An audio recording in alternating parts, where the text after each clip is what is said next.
As we gather this morning, the reopening and recovery of our Australian economy is proceeding at pace.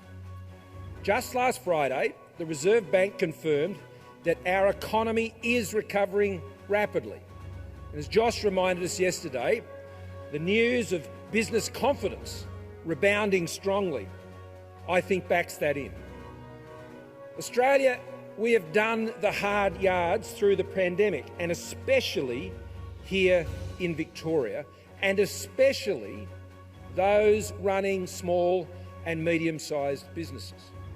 And I want to thank you for what you've done. Of course, as a federal government, we've been pleased to do our bit, to play our role through JobKeeper and the many other programs.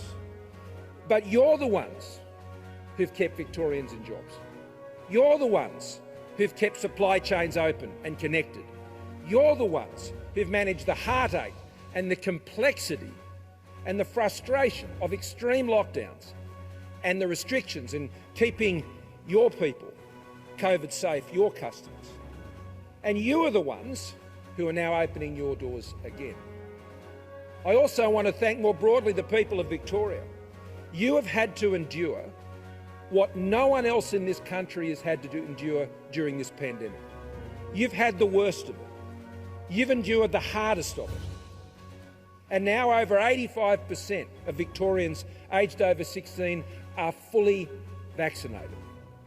The human face of reopening I've been enjoying in these last few days since coming back. Recovery, renewal, it's everywhere to see here.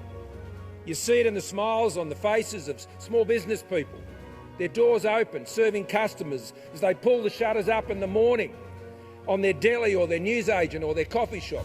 You see it at the hugs at the airports as families reunite across geographies, across generations.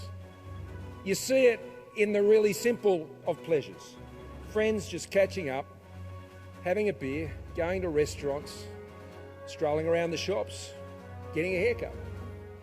It must never be taken from us again.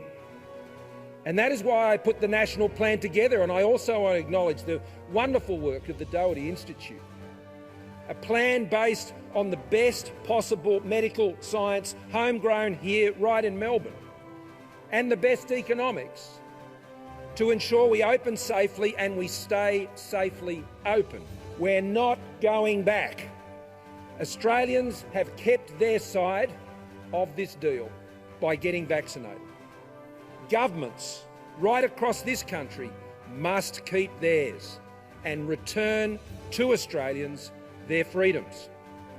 So here we are, one of the lowest fatality rates from COVID anywhere in the world.